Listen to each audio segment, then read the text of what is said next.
ওয়াসাল্লাম। কোরআন learning centre কর্তৃক আয়োজিত প্রতি সপ্তাহের দাওয়াতি প্রোগ্রামমূলক অনুষ্ঠান আজকে আল্লাহ রাব্বুল আলামিনের উপর আল্লাহ শুকরিয়া আদায় করে প্রিয় নবী সাল্লাল্লাহু আলাইহি ওয়াসাল্লামের দরুদ প্রেরণ করেই আমরা শুরু করতে যাচ্ছি। সম্মানিত উপস্থিতি, আপনারা লিঙ্ক যখন পেয়েছেন, আজকের আলোচনার শিরোনামটি আপনারা পেয়েছেন। আজকের আলোচনার শিরোনামটি হলো মৃত লোকদের জন্য জীবিতদের করণীয়। আমরা জানি প্রত্যেক মানুষ মরণশীল। আমরা যারা এখানে আছি আমরা একদিন মরতে হবে আমাদের। এই মারা যাওয়ার পরে যারা জীবিত যারা আছেন সকলে ব্যস্ত হয়ে যান এই মৃত লোকটির জন্য কি করতে পারেন, এবং সকলেরই টার্গেট থাকে যে ধর্মেরই হোক না কেন, মুসলমান ধর্মের লোক হলে সবার টার্গেট থাকে এই লোকটা যাতে জান্নাতে যেতে পারে সেই ব্যবস্থা করা। এবং জান্নাতের মধ্যে 8টি জান্নাত আল্লাহ রাব্বুল আলামিন তৈরি করেছেন। তোর মধ্যে সর্বোচ্চ যে জান্নাত, জান্নাতুল ফেরদাউস, সে জান্নাতে আমাদের মৃত ব্যক্তিদেরকে আমরা পাঠানোর জন্য আমরা সবাই ব্যস্ত হই। অন্যান্য ধর্মাবলম্বী যারা আছে, হিন্দু ধর্মে যারা লোক আছে, তাদের বাসায় তারা চেষ্টা করে তাদের যে ব্যক্তি মারা যায় তাকে স্বর্গে পাঠানোর জন্য। এই কারণে কোনো ব্যক্তি ইন্তেকাল হওয়ার পরে, মারা যাওয়ার পরে তারা বলে স্বর্গীয় অমুক। মোট কথা হলো প্রত্যেক ধর্মের লোক মারা যাওয়ার পরে নাস্তিক ছাড়া সকলেরই একটি টার্গেট থাকে পরপারে, পরকালে, পরজীবনে যেন এই লোকটা সুখী হয়। তো আজকে আমরা ইসলামিক দৃষ্টিকোণ থেকে, আমরা মুসলমান যেহেতু, আমরা আমাদের ধর্মের আবরণে আমরা আজকে ইনশাআল্লাহ আলোচনা করব। তো এই বিষয়টি শুনতে মনে হয় যে এই বিষয়টা মনে হয় শুধুমাত্র মৃত লোকদের জন্য। আসলে মৃত লোকের জন্য কিছুই না, সমস্ত করণীয়টা হচ্ছে জীবিত লোকদের জন্য, আর ইন্তজামটা হচ্ছে মৃত লোকটার জন্য। তো আমরা আমাদের এই অঞ্চলে একজন লোক মারা যাওয়ার পরে, অথবা মৃতপ্রায় যাত্রী একজন ব্যক্তি তিনি মারা যাচ্ছেন, তার জীবন সম্পর্কে আমরা যখন নিরাশ হয়ে যাই, এই সময় থেকে শুরু করে দাফন কাফন পর্যন্ত এবং পরবর্তী আর কিছু কার্যক্রম পর্যন্ত আমরা যে সকল আনুষ্ঠানিকতা আমরা গ্রহণ করি, এগুলো আমরা একটু আলোচনা এখন করতেছি। আমি আপনাদের খেদমতে আরজ করব, একটু মেহরবানি করে মনোযোগ সহকারে এই বিষয়টা প্রথমে শুনবেন। এরপরে আপনাদের জন্য আমি 2-3 মিনিট সময় বরাদ্দ দেব। এর বাইরে আমি যেগুলো চিন্তা করেছি, এটা আমার একটি মাথায় চিন্তা করেছি। এখানে আরো যা আছেন আপনাদের চিন্তায় যদি আরো কোনো কিছু আনুষ্ঠানিকতা থেকে থাকে কোনো অঞ্চলে আমাকে বলবেন, আমি এখানে আমার নোটে রাখবো। এবং এই কাজগুলো ইসলাম শরীয়ত সম্মত কিনা তা আমরা ইনশাআল্লাহ শরীয়তের আলোকে উত্তর দেওয়ার চেষ্টা করবো ইনশাআল্লাহ। তো সম্মানিত উপস্থিতি, আসুন আমরা প্রথমে জানার চেষ্টা করি একজন লোক মারা যাওয়ার পরে অথবা তিনি মারা যাচ্ছেন সেই সময় থেকে আমি এখানে 25টা বিষয় নোট করেছি। আজকে আলোচনাটা 3টি ভাগ হবে। প্রথম আলোচনা হবে এই লোকটার জন্য আমরা যা করি, দ্বিতীয় হলো ইসলাম যা করতে বলে, আর তৃতীয় হলো আমরা যা করব। প্রথমে একটু আপনারা মেহরবানি করে আমাকে সহযোগিতা করবেন। আমি 25টা বিষয় এখানে লিখেছি, আপনারা 25টা বিষয় শুনবেন মনোযোগ সহকারে। এর বাইরে আরো কোনো কিছু যদি আপনাদের থেকে থাকে যা এখানে নোটে আসেনি, আপনাদের জানা থাকলে এগুলো আমাদেরকে বলবেন, আমরা এগুলো লিখবো এবং এগুলার আমাদের আলোচনায় আমরা এটা আরো সমৃদ্ধ হবে। এই আলোচনাটি মূলত আমি কুদরতুল্লাহ মসজিদে 2টি জুমাতে আলোচনা করেছি। আলহামদুলিল্লাহ মুসল্লি যারা তারা খুব খুশি হয়েছেন এবং কেউ কেউ একটু আগ্রহ প্রকাশ করেছেন যে এটি আপনি আরো বেশি করে আলোচনাটা আরো সমৃদ্ধ করুন। কেউ কেউ আরো একটু আগ্রহ প্রকাশ করেছেন এটি একটু বই আকারে আপনি প্রকাশ করেন, খুবই প্রয়োজন আমাদের জন্য। এই কারণে আপনারা একটু মনোযোগ সহকারে শুনবেন এবং আমাকে সহযোগিতা করবেন যাতে আমরা উপকৃত হতে পারি। তো এই আলোচনাটি 3টি ধারা। প্রথমটা হলো একজন মানুষ মারা যাচ্ছেন বা মারা গিয়েছেন, তার জন্য আমরা যা করি, যা করি। এরপরে অংশটি থাকবে ইসলাম যা করতে বলে, এরপরে আমরা যা করব। প্রথমে আমরা যা কাজটা করি, যে ব্যক্তি মারা যাচ্ছেন, যার জীবন সম্পর্কে আমরা নিরাশ হয়ে যাই, ওই ব্যক্তিকে আমরা আনুষ্ঠানিকভাবে তওবা করাই। কোনো একজন বুজুর্গ নেককার লোককে এনে তাকে আমরা তওবা করাই, এই কাজটি করি। এগুলার ইসলাম নির্দেশনা আমরা জবাব দেব। দ্বিতীয় কাজটা আমরা করি, তিনি ইন্তেকাল করেন, ইন্তেকাল পরবর্তী আমরা সবাই খুব জোরে সোরে কান্নাকাটি করি। এরপরে এই যে লোকটা মারা গিয়েছেন তার জন্য আমরা মাইকিং করি, তার সামাজিক অবস্থা অনুপাতে মৃত্যু সংবাদ আমরা প্রচার করি এবং জানাজার সালাতে লোকজনকে আসার জন্য আমরা দাওয়াত দেই।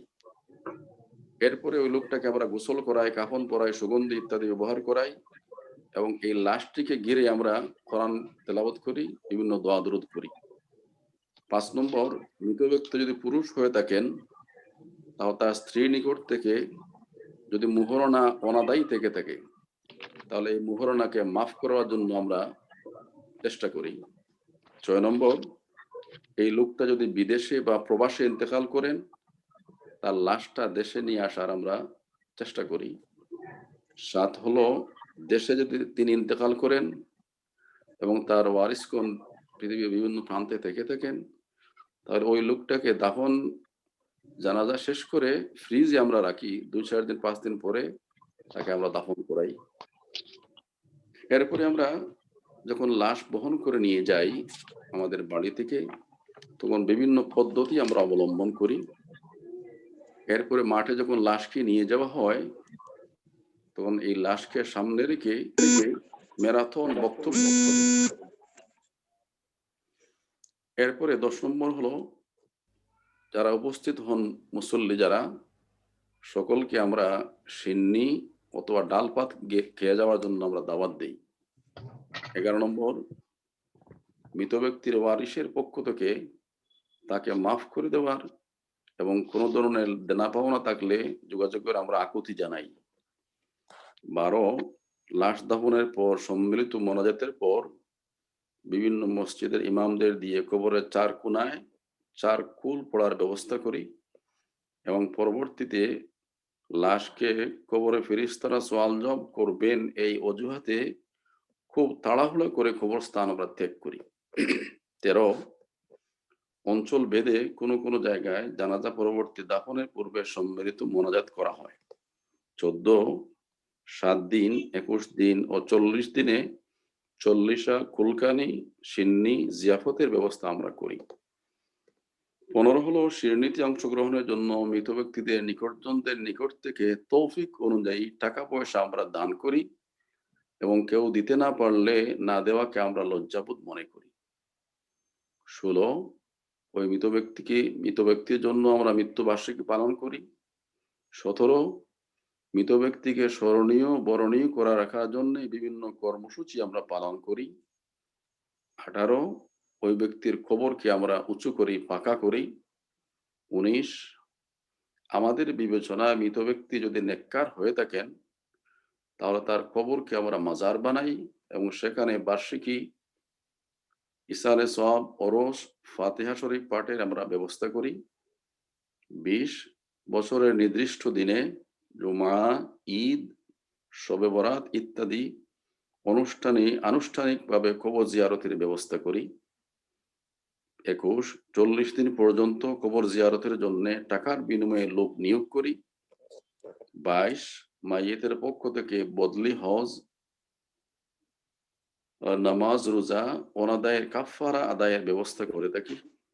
23, নেককার লোকদের মাজার জিয়ারতের জন্য এক স্থান থেকে অন্য স্থানে অবস্থা ভেদে এক দেশ থেকে অন্য দেশে আজমির শরীফ, বাগদাদ শরীফ ইত্যাদি স্থানে আমরা যাতায়াত করি। 24, কবরে নজর, মানত, হাদিয়া, তোহফা বিলানোর ব্যবস্থা করি। 25, তার বিভিন্ন ওসিয়ত আমরা পালন করি। সম্মানিত উপস্থিতি, আমার বিবেচনায় এই 25টা জিনিস আমার নজরে এসেছে, দেমাগে এসেছে। এর বাইরে যদি কোনো জায়গাতে কোনো কিছু হয়ে থাকে, মেহরবানি করে আপনারা অংশগ্রহণ করুন। 2 মিনিট আমরা সময় দিতে পারি, এটা আমরা পরবর্তীতে আমরা কভার করে নেব। আপনারা একটু যারা অংশগ্রহণ করেছেন একটু সহযোগিতা করুন। অন্য কোনো বিষয় যদি থেকে থাকে অন্য কারো এলাকাতে, যে আমাদের এলাকায় এছাড়া আরো কিছু জিনিস হয়ে থাকে, আমাকে সহযোগিতা করুন। আমরা আলোচনাকে আরো সমৃদ্ধ করবো ইনশাআল্লাহ। আপনাদের জন্য আমরা 2-3 মিনিট সময় দিলাম, একটু চিন্তা করে আমাকে সহযোগিতা করুন। এই যে 25টা বিষয় লিখেছি, এর বাইরে আরো কোনো কিছু হয় কি না? জি আছে। আমার কথা শুনতে পাইরানি? যে শুনতে পাচ্ছি, বলেন। হাজী আবুল কাশেম, আমি সিলেটের একটা উপজেলাতে একটা জানাজাতে গিয়েছিলাম।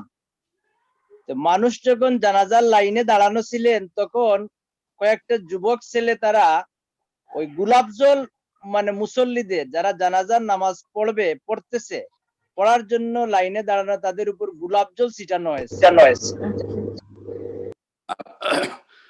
গোলাপ জল ছিটানো হয়, আচ্ছা, শুকরিয়া। মানে লাইনে দাঁড়ানো মানে জীবিতদের উপর গোলাপ জল ছিটানো হয়েছে। বুঝতেছি। খুব সংক্ষেপে সবাই বলবেন। আমরা একটি পাইলাম, একটা জানাজার এক্সপেরিয়েন্স, সেখানে গোলাপ জল ছিটানো হয় জীবিতদের উপর। জি, বুঝতেছি। আর কোনো কিছু আছে কারো জানা? ভাই আমার একটা আছে। জি, আসসালামু আলাইকুম। শুধু বিষয়টা বলবেন। যে আমি একটু বলতে চাচ্ছি। ভাই আব্দুল শাকুর। জি শাকুর ভাই বলেন। যে আমি কইতাম স্যার, ওই যে আপনি মাটি দিয়ে আনলে যে সাইডো কোনাত গাছ গড়ছি বা ডাল রইন গারইন ওনা সাইডো কুল ফরইন, এটা কতটুকু আর কি? হ্যাঁ, আমরা মাসালা দিব পরে, এখন শুধু আমাদের এক্সপেরিয়েন্সটা আমরা বলবো। আমি লিখেছি খবরের ডাল, ফুল ইত্যাদি দেয়া। এটা কতটুকু পরে আর কি একটু জানলে ভালো। ইনশাআল্লাহ সবগুলো বিষয় শরীয়তের নির্দেশনা বলবো ইনশাআল্লাহ। এখন শুধু আপনাদের এক্সপেরিয়েন্সটা বলেন। আমরা দুইটা পাইলাম, একজন। আসসালামু আলাইকুম। জি মিফতা ভাই, একটা বিষয় যে লাশকে জানাজার পরে মৃতদের পক্ষ থেকে অনেক জায়গায় দেখা যায় যে ওয়ারিশগণ, আত্মীয়স্বজন বা মেয়ে না ছেলে দাঁড়িয়ে বলেন যে, বা অন্যরা বলেন যে এই মাইয়েতের সম্পর্কে আপনারা কি জানেন? সবাই হাত উঠে বলেন যে উনি বালা। আচ্ছা, এটা আমাদের আলোচনা আছে ইনশাআল্লাহ। লোকটা কেমন ছিল এটা আমরা বলে থাকি। জি, শুকরিয়া। আসসালামু আলাইকুম। আরেকটা আছে, আমি জাহানারা বলছি। মরার পরে আগরবাতি এবং দুনা জ্বালানো হয় মৃতের ঘরে। আচ্ছা ইনশাআল্লাহ। আগরবাতি দুনা। হ্যাঁ, ঠিক আছে। আমাদের জাহানারা বলেছেন আগরবাতি এবং দুনা জ্বালানো হয়, ধূপ জ্বালানো হয়, যেটা বলা হয়। আসসালামু আলাইকুম। আমি মাহফুজা বলছি। কলা গাছের উপরে লাশ রেখে গোসল করা, এইটা অনেক স্থানে করা হয়। এটার আসলে জি আমাদের মাহফুজ আফা বলতেছেন কলা গাছের উপর লাশ রেখে গোসল করানো হয়। এটা অনেক এক্সপেরিয়েন্স হচ্ছে আমাদের। আসসালামু আলাইকুম, আমি ডাক্তার জামিলা বলছি। জি জামিলা আপা বলেন। এখন যেটা নতুন সংযোজন, যে ফেসবুকে ছবি সহ এই যে অমুক মারা সবাই দোয়া করবেন, অথবা আজ প্রথম মৃত্যুবার্ষিকী, কাল প্রথম দ্বিতীয় মৃত্যুবার্ষিকী, মায়ের বাবার ছবি দিয়ে আমার মা মারা গেছেন, অনেক মা তোমার জন্য এই করি।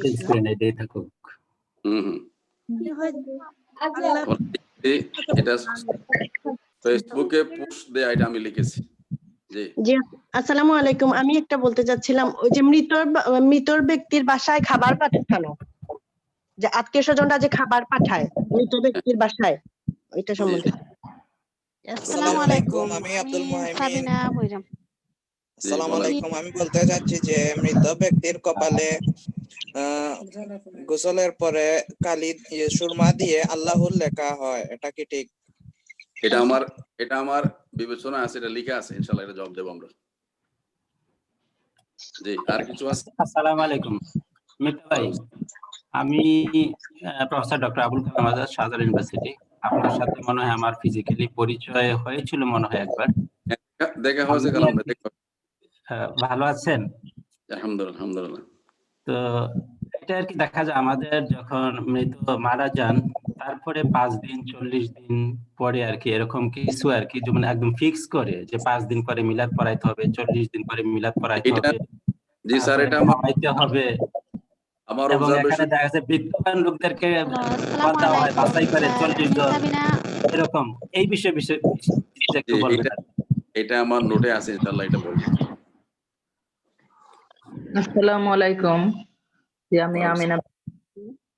আমার একটু অন্যরকম প্রশ্ন, যে মৃত ব্যক্তির পরে যারা ওয়ারিশ থাকেন তাদের মধ্যে দেখা যায় ছেলেরা ওয়ারিশি করে, মানে ভাগ বটরা করে, কিন্তু বোনদেরকে ডাকে না, বা তারা এমন বিহেভিয়ার করে যে বোনেরা যেন না আসে।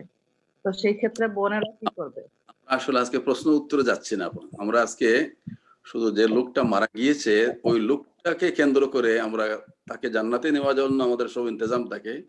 আসলে কি আমাদের এই সমস্ত ইন্তজাম তাকে জান্নাতে নিয়ে যাবে না অন্য রাস্তায় নিয়ে যাবে, এটা আমরা আজকে ফাইন্ড আউট করবো। এই বিষয়টা, এটা আপনার এটা আমি নোটে রাখলাম, পরবর্তী ইনশাআল্লাহ আমি এটা জানার চেষ্টা করবো। মৃতের সাথে রিলেটেড একটা কথা আমি বলতে চাচ্ছিলাম, সেটা জি। হচ্ছে দেখা যাচ্ছে যে ছেলে ভাই বিরাট বাইরে থাকেন, ব্যাস উনি এইদিকে মারা গেলেন আর সাথে সাথেই মোবাইল অন করে ওই লাশকে বারবার উলট পালট করে দেখেন হচ্ছে, একবার উনাকে একবার ইনাকে, এবং ফরমাইশও চলে আসে যে লাশের ছবি দেখাও। অনেক সময় এটাতে অনেক বিব্রতকর একটা পরিস্থিতি সৃষ্টি হয়। এই ব্যাপারে একটু ক্লিয়ার করবেন ইনশাল্লাহ। জি, শুকরিয়া। জি, মিফতা ভাই আসসালামু আলাইকুম। ওয়ালাইকুম সালাম। ওই যে বড়ই পাতা দিয়ে গোসল করেন, যে গরম পানি করিয়া বড়ই পাতা দিয়া। জি জি, মান্নান ভাই আমেরিকা থেকে জানতে চাচ্ছেন বড়ই পাতা দিয়ে গোসল করানো হয়। জি, লিখতেছি ইনশাআল্লাহ। শুকরিয়া। মানে তাহলে বড়ই আমাদের পাতা- হয়। আসসালামু আলাইকুম, আমি ঢাকা ক্যান্টনমেন্ট থেকে বলছি। জি জি, বলেন। অনেক সময় সন্তানরা দেশের বাহিরে অবস্থান করার কারণে হুম, মুক্তাকে অপেক্ষা করে ফ্রিজে রাখা হয়। এটা আমি লিখেছি স্যার, আমি এটাকে লিখেছি, এটা জবাব দেবো ইনশাআল্লাহ। এটাকে আমার অবজারভেশন এটা আসছে। রাহমাতুল্লাহ। আসসালামু আলাইকুম রহমতুল্লাহ, উস্তাদ সদরুল আলম বলছি। জি, আমি সদরুল একটা ভাই বলেন। জি, অনেক সময় দেখা যায় যে যখন কোনো মৃত ব্যক্তিকে সামনে রেখে অনেক বক্তব্য দেওয়া হয় আমাদের সমাজে, এখন দেখা যাচ্ছে অনেক। নোটে আছে, এটা বলবো ইনশাআল্লাহ, এটা নোটে আছে আমার। জি, আসসালামু আলাইকুম। ওয়ালাইকুম সালাম। আমি মোহাম্মদ ইমাদউদ্দিন বলছিলাম। অনেক সময় দেখা যায় যে মৃত ব্যক্তি দেশের বাইরে থাকলে দেশে গায়েবী জানাজা হয়। গায়েবানা জানাজা হয়, এটা কি জায়েজ আছে কি? গায়েবানা জানাজা। গায়েবানা জানাজা, আচ্ছা ঠিক আছে। Thank you. জি, শুকরান, জাযাকুমুল্লাহ। আসসালামু আলাইকুম। আসসালামু আলাইকুম। আলোচনা শুরু করবো, এই সময় দিতে হবে। সর্বশেষ আপনার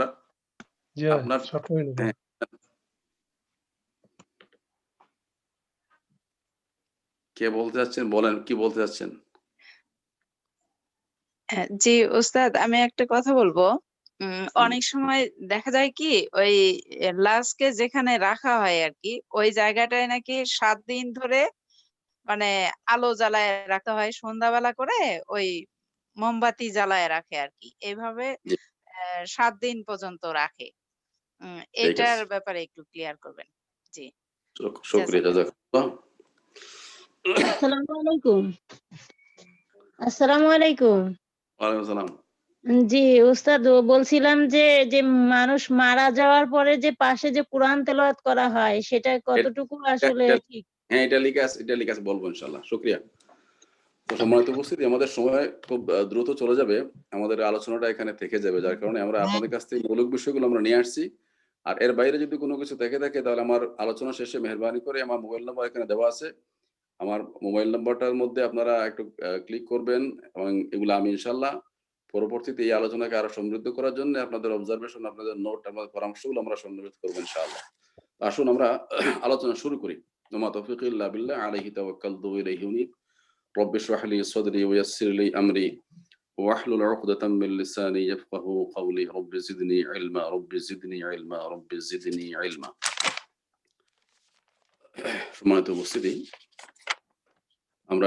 আমার অবজারভেশনে ছিল 25টি। আমাদের ভাই বোন আপনারা অংশগ্রহণ করেছেন, সব মিলে এখন চলে আসছে 36-এ।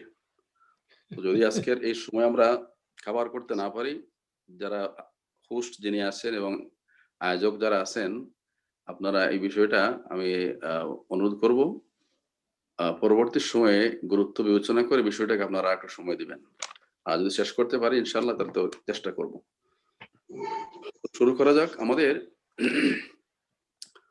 এই সকল বিষয়, জি আপনারা সেন্ট্রালে মিউট করে দেন সকলকে।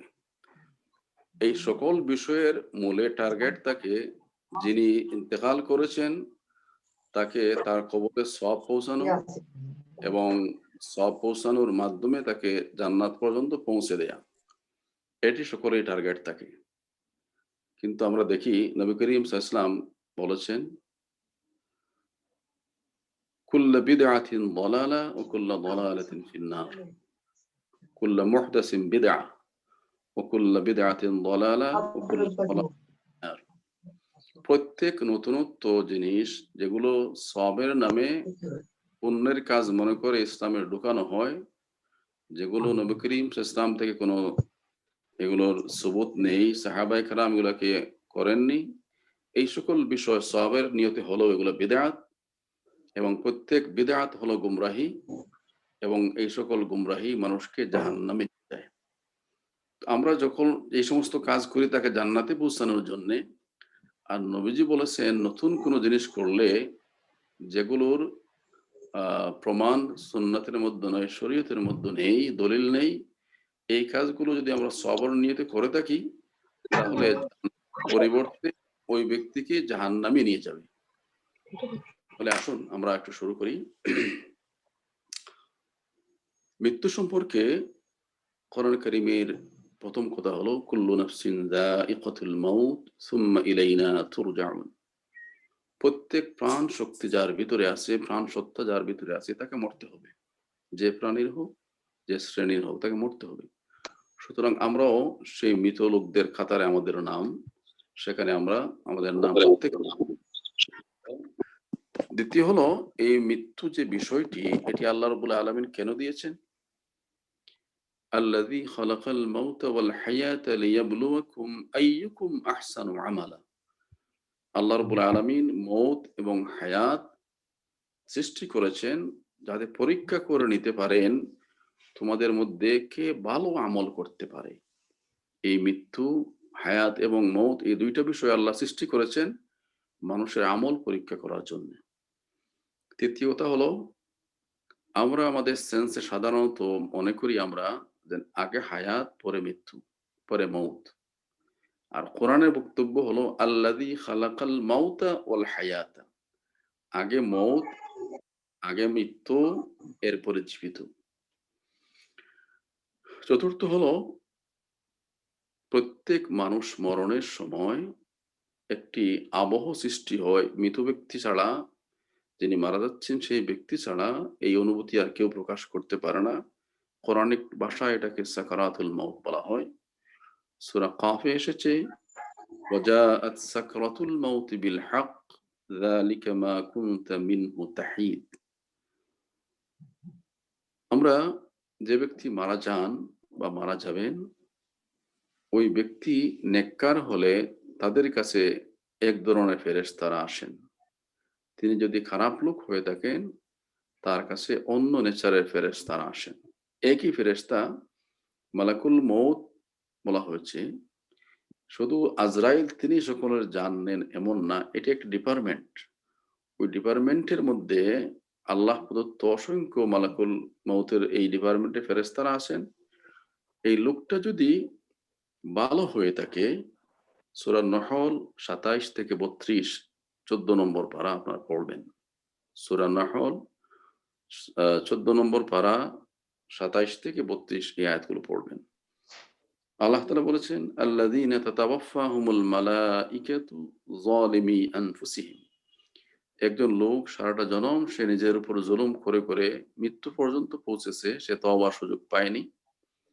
ওই ব্যক্তির কাছে যে মালাইকারা আসেন, ফালকাউ সালামা মা কুন্না না'মালু মিন সু, ওই ব্যক্তি তখন ফেরেশতাদেরকে তারা দেখতে পায়, তখন সে বলে মা কুন্না না'মালু মিন সু, আমি তো দুনিয়াতে কোনো খারাপ কাজ করিনি। বালা ইন্নাল্লাহ আলিমুম বিমা কুনতুম তা'মালুন, ফেরেশতারা জবাব দেবেন, এটা আমাদের দেখার বিষয় না, তুমি খারাপ করেছো না ভালো করেছো, আলিমুম বিমা কুনতুম তা'মালুন, তোমার রব আমাদের রব তিনি ভালো করে জানেন তুমি কি কাজ করেছো। এরপরে তাকে বলা হয় ফাদখুলু, তার জান কবজ করা হয়, তাকে বলা হবে ফাদখুলু আবওয়াবা জাহান্নাম, তুমি তৈরি হও, তুমি জাহান্নামের বাব দরওয়াজার মধ্যে তুমি ঢুকবে। খালিদিনা ফিহা ফালাবিসা মাসওয়াল মুতাকাব্বিরিন, আর এই জায়গাটি যারা মুতাকাব্বির, যারা অহংকারী, যারা এদের জন্য এই নিকৃষ্ট আবাস।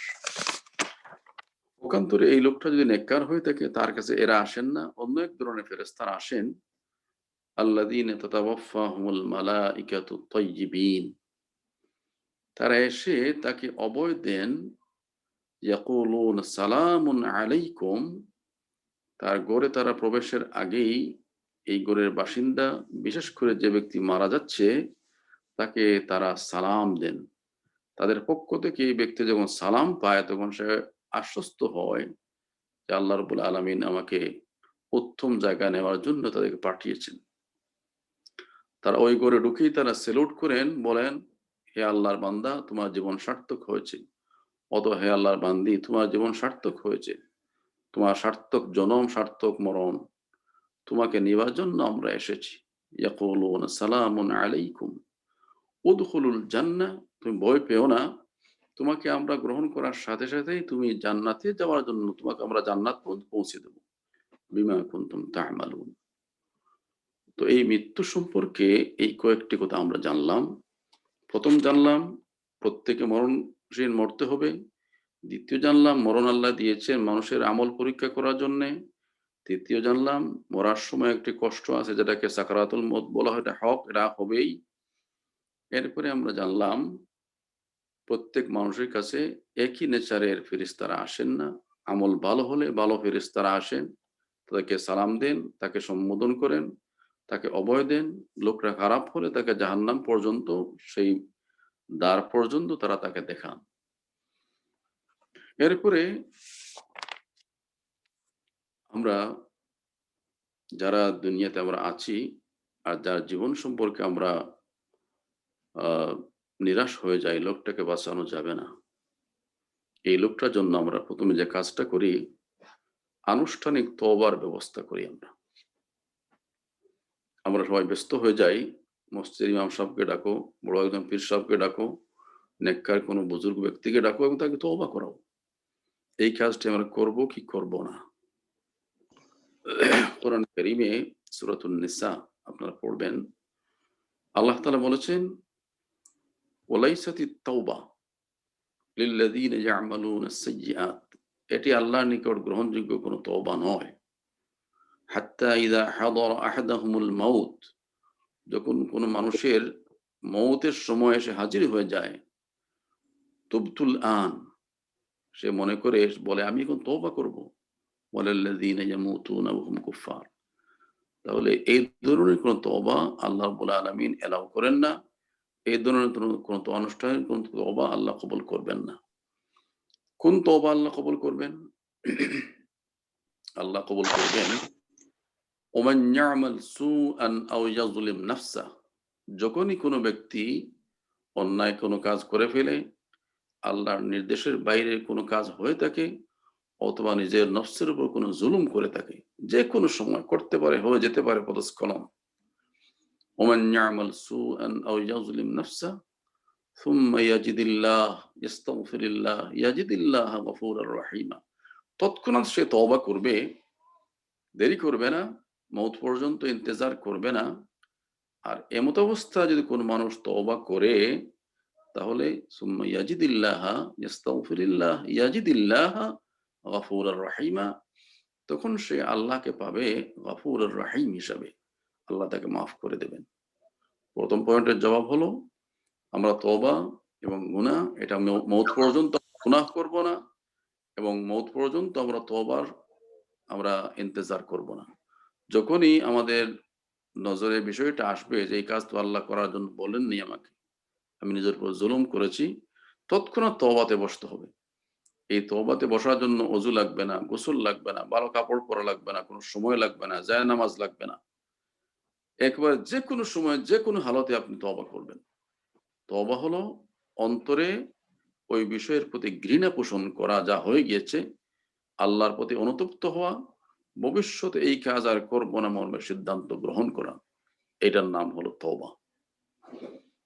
ইল্লা মান তাবা ওয়া আমানা ওয়া আমিলা সালিহান, কোন ব্যক্তি যদি তওবা করে এরপরে নেক আমল করা শুরু করে দেয়, ফাইন্নাহু ইয়াতুবু ইলাল্লাহি মাতাবা, সে আল্লাহকে সব সময় তাকে তওবা কবুলকারী হিসাবে সে পাবে।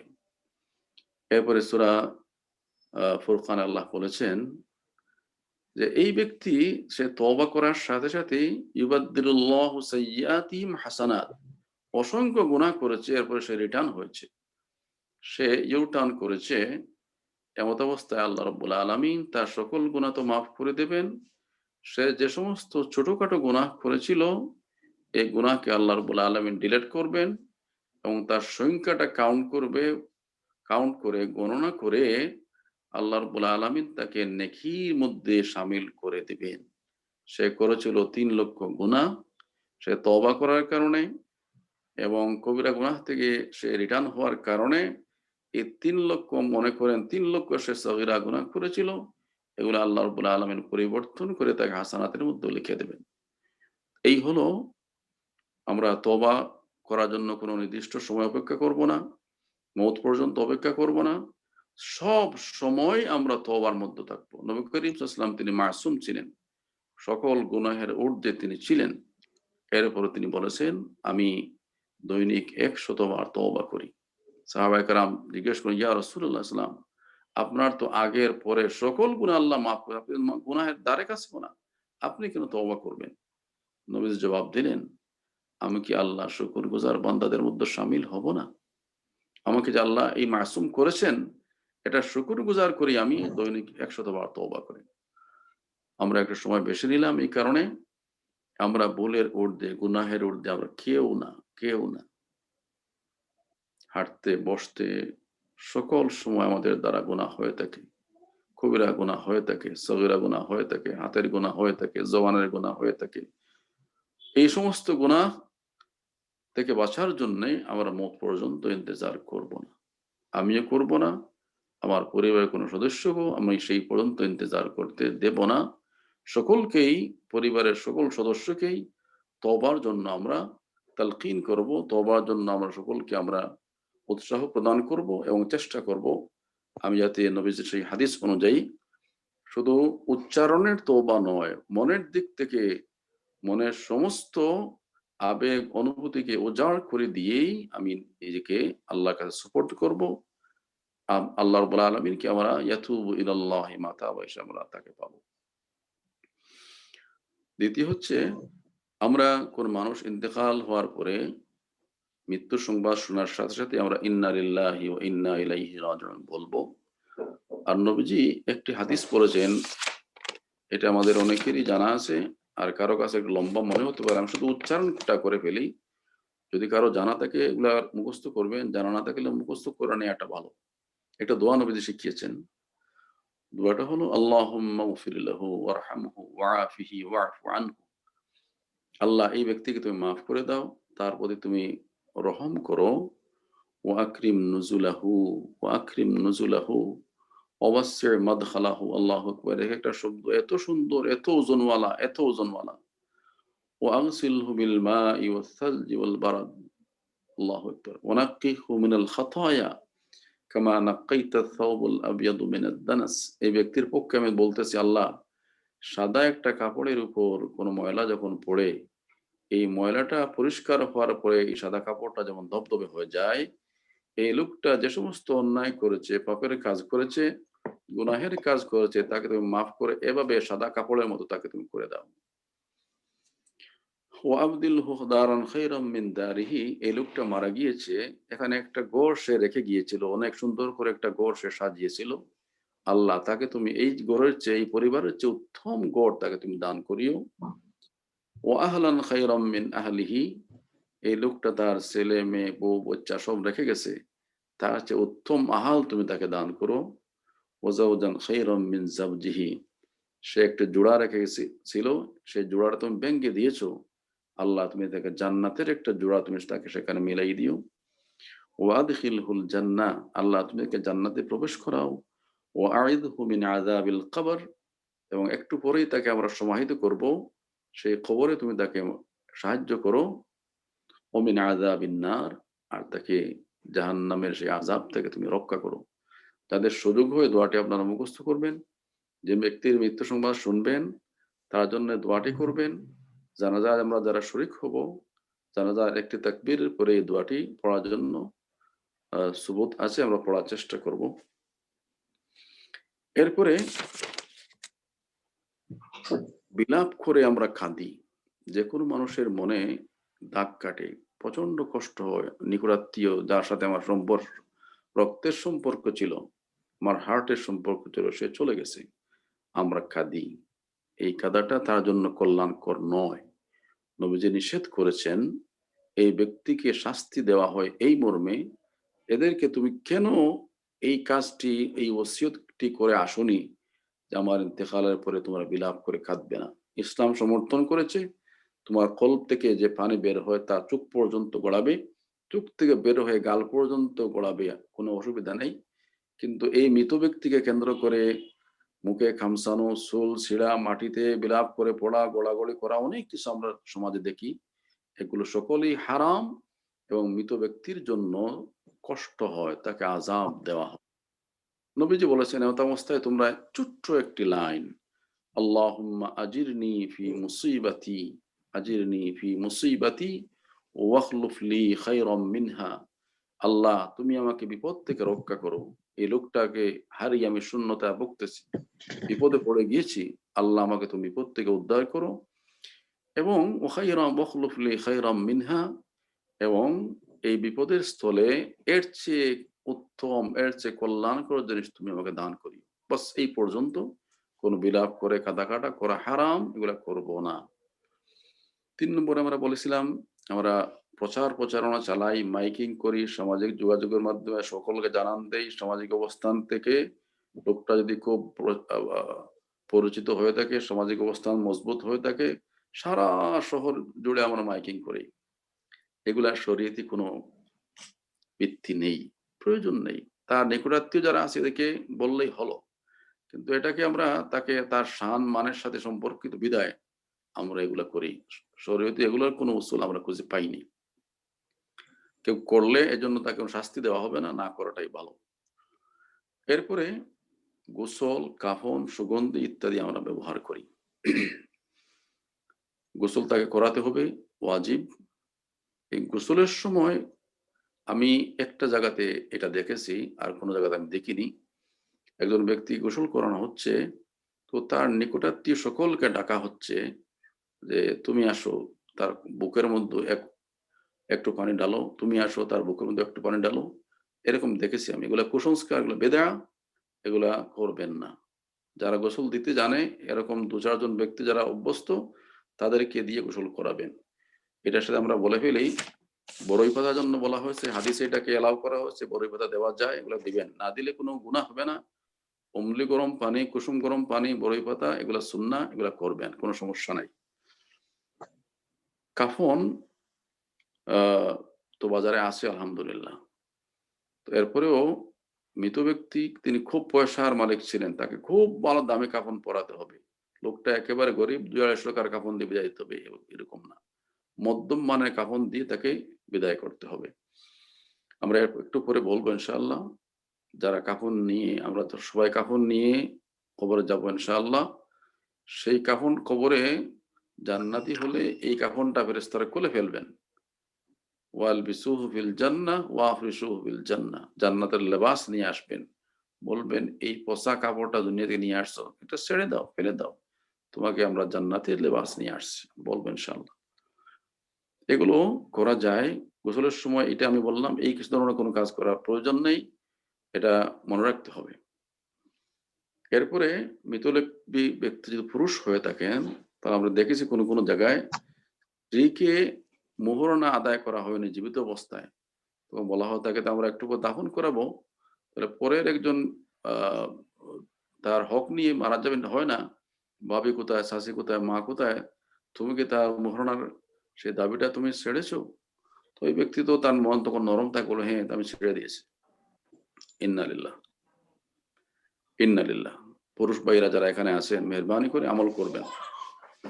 যার বিয়েতে যে পরিমাণ মহারণা ছিল, স্বেচ্ছায় হোক অথবা যে কোনো কারণে হোক, যে পরিমাণ মহারণা ছিল, যেভাবেই হোক এই দুনিয়াতে এটাকে পরের হক মনে করে আদায় করে এরপরে বাক্সবন্দী হবেন। আমার ইন্তেকালের পরে আমার পক্ষে কেউ এটা বলবে, এরকম কোনো চাপে ফেলে, একটা চাপ হলো বাসর ঘর আর আরেকটা চাপ হলো লাশের ঘর। এই দুইটা জায়গাতে চাপ দিয়ে মহিলাদেরকে ঠকানো হয়, এগুলা করা হবে যাবে না, এগুলা জায়েজ নেই। বাসর ঘর, লাশের ঘর, এই দুইটা জায়গার মধ্যখানে যে ঘর আছে, এই ঘরেই তাকে সব পরিশোধ করে যেতে হবে। এরপরে আমরা বলেছিলাম, লোকটা যদি প্রবাসে বিদেশে কোনো জায়গায় মারা যায়, বিশেষ করে আমাদের সিলেটের অঞ্চলে, তোমার এই লাশটাকে নিয়ে আসার জন্য দেশে আমরা বহুত কসরত করি, বহুত চেষ্টা করি, এটা করবেন না। আইনামা তাকুনু ইউদরিকুমুল মাউত, আমরা জানি না কে কোথায় মরবো। সুন্নাহ হচ্ছে যেখানেই মারা যাবেন, দাফন কাফনের ব্যবস্থা সুন্নত তরিকায়, মুসলিম তরিকায় সেখানে ব্যবস্থা থাকলে সেখানেই তার দাফন। এই মৃত একটা লাশ বহনের কোনো প্রয়োজন নেই, এটা করবেন না, আবেগ দেখাবেন না। এরপরে আমরা বলেছি, কোন লোক দেশে ইন্তেকাল করেছেন, মা ইন্তেকাল করেছেন, বাবা ইন্তেকাল করেছেন, ছেলে আমেরিকা, লন্ডন, বিভিন্ন জায়গাতে আছে, তো আমরা তাকে জানাজা শেষ করলাম, এরপর লাশটা ফ্রিজ করে রেখে দিলাম। হাদা হারাম, হাদা হারাম, হাদা হারাম। মনে রাখবেন, আবেগ সকল জায়গাতে দেখাবেন না। এই লোকটা, যে লোকটাকে আমরা মনে করছি মরে গেছে, সে শুধু আমাদের সাথে কথা বলতেছে না এতটুকুন, সে সব দেখতে পাচ্ছে, শুনতে পাচ্ছে, আরো একটা জগতে। হাদিসে এসেছে, এই লোকটা যদি নেককার হয়ে থাকে আর আপনি তাকে আটকিয়ে রাখেন দুনিয়াতে, তাহলে সে চিৎকার করে বলতে থাকে, কাদ্দিমুনি কাদ্দিমুনি কাদ্দিমুনি, হে আমার পলিওয়ারিস বংশরা, তোমরা কি কাজ করতেছো, কি কাজ করতেছো, কি কাজ করতেছো, আমাকে পাঠাও আমার জায়গায়। আমার জন্য আল্লাহর পক্ষ থেকে ফেরেশতারা ইন্তজার করতেছেন, জান্নাতের লেবাস নিয়ে ইন্তজার করতেছেন, জান্নাতের ফেরাশ নিয়ে ইন্তজার করতেছেন। তোমরা কেন ওই লাশ করে এই হিমাগরে আমাকে রাখতেছো? লোকটা যদি বদকার হয়ে থাকে, ফেরেশতারা বলেন, এই পচা লাশটা এখানে রেখে কেন, তোমাদের কি প্রয়োজন, আমাদের হাওলা করে দাও। এই কারণে এই কাজ আমরা করবো না, আবেগ দেখাবো না, যত তাড়াতাড়ি সম্ভব। ইন্তেকালের পরে দেরি করার সুন্নাহ না, যত তাড়াতাড়ি দ্রুত সময়ে সম্ভব তাকে দাফনের ব্যবস্থা করবেন, খবর দেওয়ার ব্যবস্থা করবেন। এরপরে আমরা বলেছি 8 নম্বর, লাশ বহনে বিভিন্ন পদ্ধতি আমরা অবলম্বন করি। এই সিলেটে আমি দেখেছি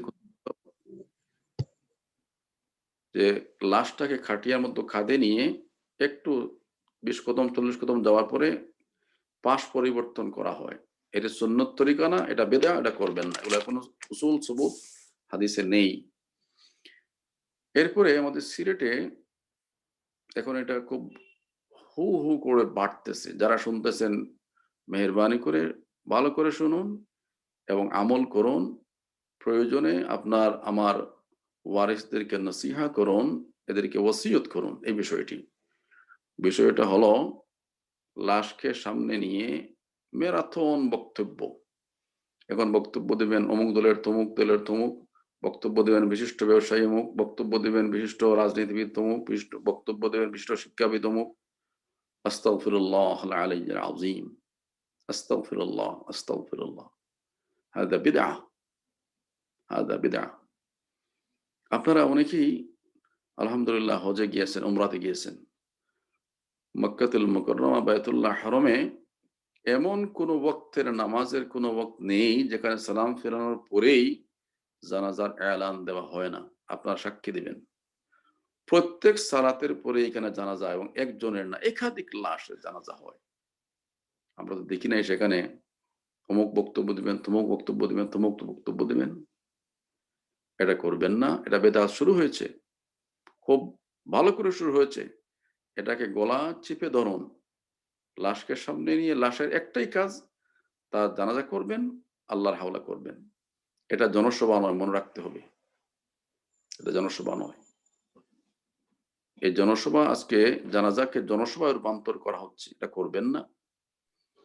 পরের বিষয়টা আমি এটার সাথে অ্যাড করে নেই। কেউ কেউ বলেন যে ভাই লোকটা কেমন ছিল, তিনি শুনেছেন সেই হাদিসটি, 40 জন লোক যদি তার পক্ষে ভালো সাফাই গায় তাহলে ফেরেশতারা তাকে লিখে নেন এই লোকটা ভালো ছিল। এই কারণে জবরদস্তি করে এখানে আদায় করার চেষ্টা করা হয়। উপস্থিত মুসল্লিয়ান কেরাম, আপনারা সাক্ষী দিন লোকটা কেমন ছিল, তো সকল হাত তুলে বলেন হ্যাঁ লোকটা খুব ভালো ছিল। হাদিস এভাবেই আসেনি। হাদিসটা হলো যে কোনো মানুষ মারা যাওয়ার পরে মানুষ হাঁটবে, বসবে, কথা বলবে, পস্তাবে, আফসোস করবে, আহা এই লোকটা বড় প্রয়োজন ছিল, লোকটা বড় ভালো ছিল। এটার নাম হলো, এমন যদি লোকের গওয়াহি হয়, সাক্ষী হয়, ফেরেশতারা এই ধরনের সাক্ষী তলব করবেন, এই ধরনের সাক্ষী ফেরেশতারা কাউন্ট করবেন। আপনি ইন্তেজাম করে জনগণের কাছ থেকে জবরদস্তি করে আদায় করবেন, এই ধরনের কোনো ভালো মানুষের সংজ্ঞা হাদিসে আসেনি, এটা আমরা করব না। মানুষ ভালো লোক হলে এমনিতেই বলবে, লোকটা যদি ভালো না হয়ে থাকে, লোকটা ভালো ছিল বললেই ভালো হয়ে যাবে না। এরপরে আমরা দেখি ইদানিং আমাদের এই অঞ্চলে এটা একটু বেশি হয়ে গেছে, লাশকে সামনে নিয়ে তো কোনো দাফন হয়নি, আমরা সবাই হাত তুলে বলি সম্মানিত মুসল্লিয়ান কেরাম, আমার আত্মীয় স্বজন, পাড়া প্রতিবেশী যারা এসেছেন, আপনাদের জন্য আমার বাড়িতে কিছু সিন্নি, কেউ আরো একটু ছোট করে বলেন কিছু ডাল ভাতের ব্যবস্থা করা হয়েছে, কেউ না খেয়ে যাবেন না। হাযা বিদআ, হাযা বিদআ, হাযা বিদআ। যে ব্যক্তি মারা গিয়েছেন সেই লোকের গড়টা হলো সুকাবহ, তার গড়ে 3 দিন পর্যন্ত খানা দানা দেওয়ার সুন্নাহ তরিকা আছে। এই গড়ে প্রতিবেশীর পক্ষ থেকে খানে সাপ্লাই দেবেন, সুখ প্রকাশ করবেন, দুঃখ প্রকাশ করবেন, সমবেদনা জানাবেন। এই লোকটার উপর এমনিতেই তার মনটা শুকা হতো, এরপরে আপনি আবার চাপিয়ে দিলেন তোমার গড়ের একটা গরু জবাই করো, বাবা তো অনেক সম্পদ রেখে গেছেন, কিছুটা তোমার করা উচিত, সুতরাং ছোট গরু হলে হবে না, বড়টাই জবাই করো। আর সবাই যখন আসতেছে, অনেক মানুষ আছে তোমার বাড়িতে জীবনেও আসে নাই, এই জানাজা উপলক্ষে এসেছে, না খেয়ে গেলে লজ্জা হবে, শরম হবে, এটা করবেন না। যদি বাড়ির কোনো মানুষ, প্রতিবেশী কেউ করে থাকে, অসুবিধা নেই, অসুবিধা নেই। সামাজিক অবস্থান থেকে কেউ যদি করে থাকে যে আমার আত্মীয় যারা আসছেন আমার ঘরে আপনারা আমার ইন্তেজাম খাবেন, এটা কোনো অসুবিধা নেই, কিন্তু এটা রেওয়াজ না, এটা করার বাধ্যগত নয়। কিন্তু কোনোভাবেই যে ব্যক্তি মারা গিয়েছেন সে ব্যক্তির ওয়ারিসগণ অথবা সে ব্যক্তির গড়ের পক্ষ থেকে সিন্নির দাওয়াত দেওয়া, ডাল ভাতের দাওয়াত দেওয়া, এটা বৈধ নয়, এটা বিদআ, এটা করা যাবে না, করলে এটা গুনাহ হবে, সুন্নাহর খেলাফ হবে। এরপরে আমরা দেখি আরেকটা রেওয়াজ আছে, যে ব্যক্তি মারা গিয়েছেন তার ছেলে অথবা ভাই অথবা তার এরকম ফ্যামিলির কেউ দাঁড়িয়ে বলেন, আমার পাড়া প্রতিবেশী মুসল্লিয়ান কেরাম, আমার বাবা মারা গিয়েছেন, আপনারা তাকে মাফ করে দেবেন, তার সাথে কোনো দেনাপানা থাকলে আমার সাথে যোগাযোগ করবেন, আমি ব্যবস্থা করব। এটি একটি সামাজিক রেওয়াজ। একজন ভালো মুমিনের পরিচয় এটা নয়, একজন কনসাস মুমিনের, সচেতন একজন মুমিনের পরিচয় এটা নয় যে তিনি তার সবকিছু লেনদেন, দেনাপানা, টাকা পয়সা, মানুষের সাথে তার মামলা সবকিছু তিনি তার ছেলের উপর চাপিয়ে তিনি চলে যাবেন, এটা উচিত নয়। কোরআনে বক্তব্য হচ্ছে ইয়া আইয়ুহাল্লাযীনা আমানু ইযা তাদায়ানতুম বিদাইনিন ইলা আজালিম মুসাম্মান ফাকতুবু। আল্লাহ বলেন যখন হে ঈমানদাররা, যখন তোমরা কোনো একজন আরেকজনের সাথে যখন দায়ানের যখন কোনো লেনদেন করো, তখন তা লিখে রাখো, সাক্ষী দাও, সাক্ষী লিখে রাখো, তোমার সবকিছু পাকাপোক্ত থাকবে। লাশকে সামনে নিয়ে কেন বলতে হবে? যদি কারো কাছে কোনো দেনা পাওনা থেকে থাকে, এটি রেওয়াজ, এটি বললে কোনো সওয়াবও যেমন নেই তেমন গুনাহও নেই, তবে এটা না বলাইটাই ভালো। এবং যিনি মারা যাবেন, যে কোনো সময় মারা যেতে পারি, আমাদের সেই ঈমান আছে, বিশ্বাস আছে। এই কারণে আমার হাত দিয়ে কাউকে কষ্ট যদি দিয়ে থাকি, আমি নিজেই মাফ চাবো, আমার ছেলের জন্য রেখে যাব না। আমার অন্তর দিয়ে এটা আমি অনুভব করব। আমার জবান দিয়ে কাউকে কষ্ট দিয়ে থাকি, জবান খোলা থাকা অবস্থায় আমার পক্ষ থেকে মাফ চেয়ে নেব। আমার ছেলে মাফ চাইবে, মাফ লোকটা করে না দেয়, তাহলে আমার অবস্থা কি হবে? আমরা হাদিস থেকে বলবো, নবী করিম সাল্লাল্লাহু আলাইহি ওয়াসাল্লাম তিনি একদিন সাহাবায়ে কেরামদের মজলিসে বললেন, আমার সাহাবায়ে কেরাম, আতাদরুনা মাল মুফলিস, তোমরা কি জানো আমার উম্মতের মধ্যে সবচেয়ে গরিব লোকটাকে? তখন সাহাবায়ে কেরাম একজন আরেকজনের চেহারার দিকে তাকাচ্ছিলেন, মনে করতেছিলেন মনে হয় আবু হুরায়রাই মনে হয় সবচেয়ে গরিব, তার তো বাড়ি ঘর কিছুই নাই। নবীজি বললেন, আমার সাহাবায়ে কেরাম, তোমাদের চোখ যে গরিব খুঁজতেছে, আমি সে গরিব খুঁজতেছি না, সে গরিবের কথা বলতেছি না। ফাকালা ইন্নাল মুফলিস মিন উম্মতি, আমার উম্মতের মধ্যে সেই ব্যক্তি সবচেয়ে গরিব। ইয়াতি ইয়াউমাল কিয়ামা, সে ব্যক্তি কিয়ামতের মাঠে হাজির হবে। ইউসাল্লুহু ওয়া সিয়াম ওয়া যাকাত, নামাজ, রোজা এবং যাকাতের মতো বড় বড় যত সওয়াবের কাজ আছে, সকল সওয়াবের ক্ষেত্র থেকে সে সওয়াবের ভান্ডার নিয়ে সে আমলে, তার আমলগুলো নিয়ে কিয়ামতের মাঠে হাজির হবে। এরপরে ওয়ায়াতি, লোকজন আসা শুরু করে দেবে, قد شتم هذا وقذف هذا وأكل مال هذا وسفك دم هذا وضرب هذا, 5টি কথা হাদিসে এসেছে। এরপরে একজন লোক এসে বলবে, قد شتم هذا, আল্লাহ তাআলা এই লোকটা আমাকে দুনিয়াতে গালি দিয়েছে, আমি তাকে মাফ করে দেই নাই। আর একজন লোক এসে বলবে, ওয়াকাযাফা হাযা, এই লোকটা আমার প্রতি মিথ্যা অপবাদ দিয়ে দুনিয়া থেকে এসেছে, আমি তাকে মাফ করে দেই নাই। 3 নম্বর লোক এসে বলবে, ওয়াকালা মাল হাযা, তার পেটে যে মালটা ছিল, মালটা আমার ছিল, তাকে মাফ করে আমি দেই নাই। 4 নম্বর লোক বলবে, ওয়াদামা হাযা, এই লোকটা আমার শরীর থেকে খুন ঝরিয়েছে, তাকে মাফ করে দেই নাই। 5 নম্বর একজন লোক এসে বলবে, ওয়াদরাবা হাযা, এই লোকটা তার হাত দ্বারা আমাকে প্রহার করেছিল, তাকে মাফ করে দেই নাই। আল্লাহ তাআলা যখন বলবেন এই 5 জনের লোকের 5টি অভিযোগের প্রেক্ষিতে, তখন আল্লাহ রাব্বুল আলামিন এটার রায় দিবেন যে এই লোকটা এতগুলো নিয়ে এসেছে, রায় আসবে ফায়ুতি হাযা মিন হাসানাত, ফায়ুতি হাযা মিন হাসানাত, তুমি যা ভালো কাজ নিয়ে এসেছিলে, নেকি নিয়ে এসেছিলে, সবগুলো তাদেরকে দিয়ে দাও। একটা পর্যায়ে তার আমলের খাতায় শূন্য চলে আসবে, কিছুই নাই, এখনো মানুষের পাওনা বাকি আছে। তখন মানুষের যে বদ কাজ, মানুষের যে গুনাহ ছিল, তার গাড়ে চলে আসবে। নবীজি বললেন, আমার উম্মতের মধ্যে এর চেয়ে গরিব কোনো লোক আর নেই, যে কিয়ামতের দিন এতগুলো সব সে নিয়ে গিয়েছিল বটে, কিন্তু তার সব তাকে জান্নাতে নিয়ে যেতে পারে নাই। সম্মানিত হাজিরিন মজলিস, আমরা এই 5টি বিষয় আমাদের মনে রাখতে হবে। আমাদের দ্বারা যেন কাদ শাতামা হাযা যেন না হয়, ওয়াকাযাফা হাযা যেন না হয়, ওয়াকালা মালা হাযা যেন না হয়, ওয়াসাফাকা দামা হাযা যেন না হয়, ওয়াদরাবা হাযা যেন না হয়। আমার হাত দিয়ে যেন আমি কাউকে প্রহার না করি, আমার হাত দ্বারা কোনো মানুষের শরীর থেকে যেন খুন না জড়াই, কোনো মানুষের মাল অন্যায় বা যেন পেটে না ঢুকাই, কোনো মানুষের বিরুদ্ধে যেন মিথ্যা সাক্ষী না দেই, কোনো মানুষকে যেন আমি গালাগালি না করি। এই কাজগুলো আমি করলাম, আর আমার ছেলে বলল মাফ করে দেবেন, মাফ হয়ে যাবে, অসম্ভব, মানুষ মাফ করবে না। এই কারণে এটি আমাদের একটি সামাজিক রেওয়াজ, মাফ করে দেবেন বললেই এগুলো কেউ মাফ করে দেবে না। আমরা সেদিকে নজর দেবো ইনশাআল্লাহ। এরপরে লাশ দাফনের পর আমরা কোনো কোনো জায়গাতে দেখি সম্মিলিত মোনাজাত হয়ে থাকে, এগুলো বেদাত, করবেন না। পুরো জানাজার নামাজটাই হলো দোয়া, এটাই দোয়া শেষ, লাশ দাফন করার পরে দোয়া করবেন, এটাই সুন্নাহ।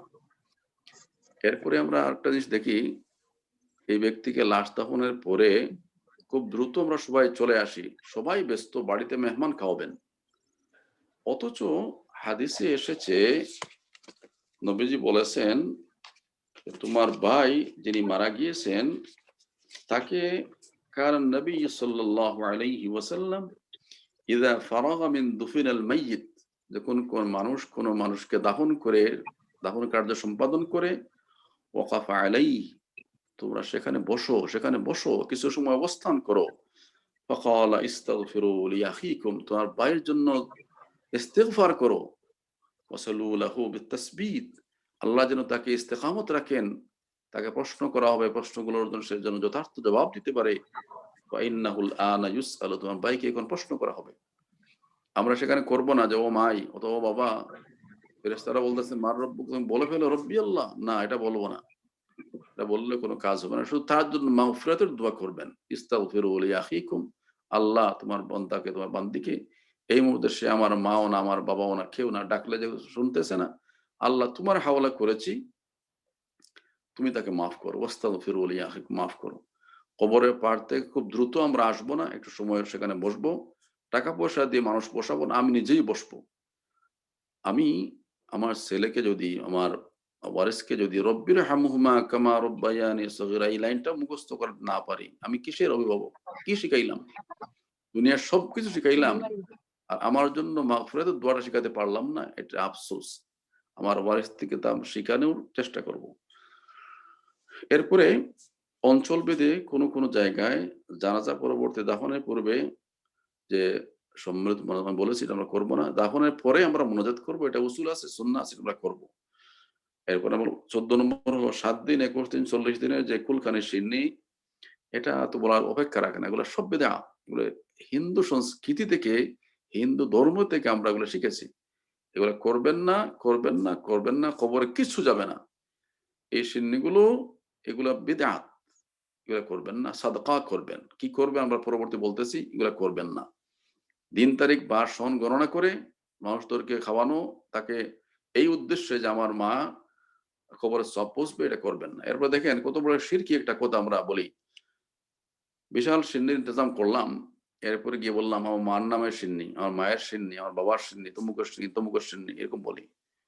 আল্লাহর নাম ছাড়া, আল্লাহর লেওয়াজিল্লাহ ছাড়া কোনো কিছু আল্লাহর কাছে মঞ্জুরি হয় না। কেন করবো এগুলা আমরা সময় নিতে চাই না, এগুলা করবো না আমরা।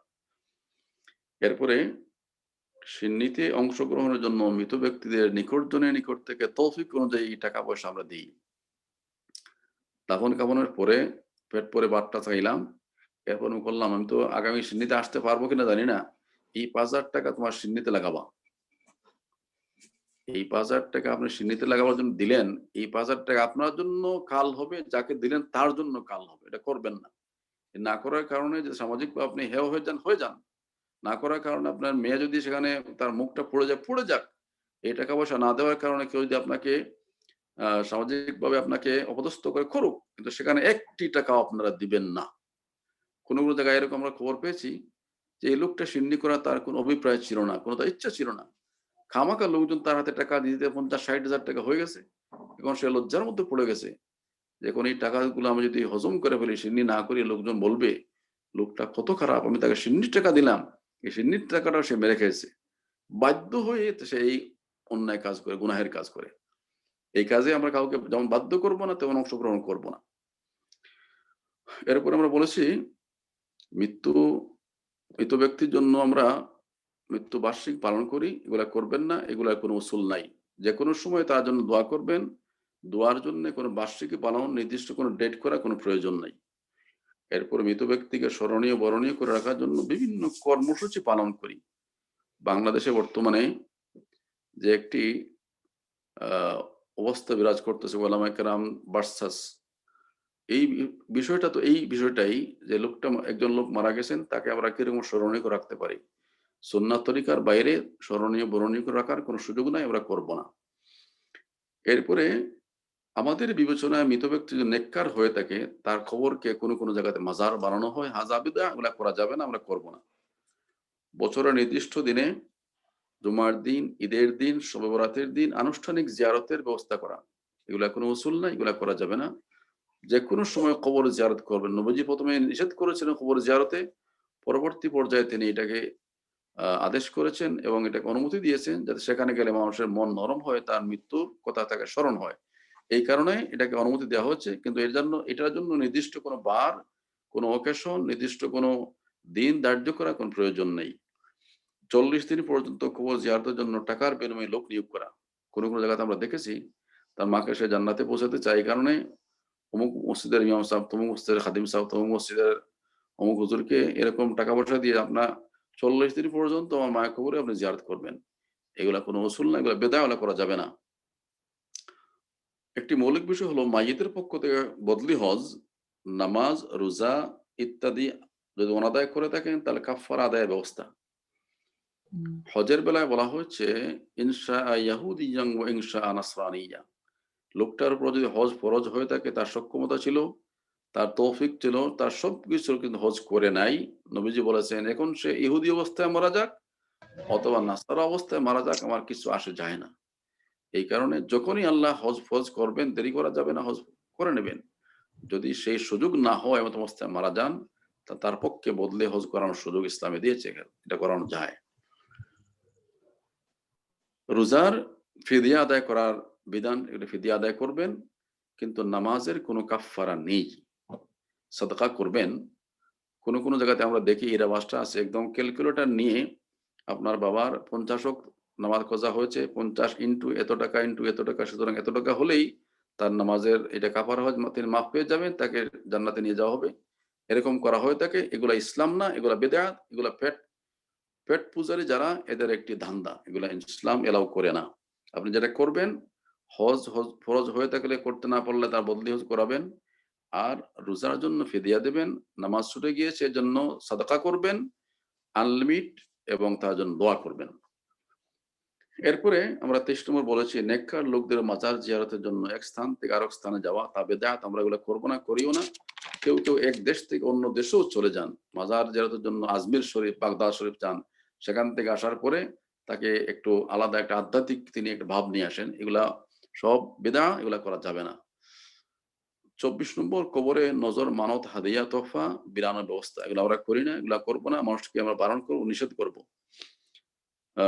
কবি, একজন বিখ্যাত উর্দু কবি ছিলেন আলতাফ আলী হালি, তার একটা চরণ তিনি লিখেছিলেন এভাবেই যে মাজাरों पे जा जा कर नजरें चढ़ाए, शहीदों से जा जा कर मांगे दुआए, না ইমান বিগড়ে না ইসলাম যায়।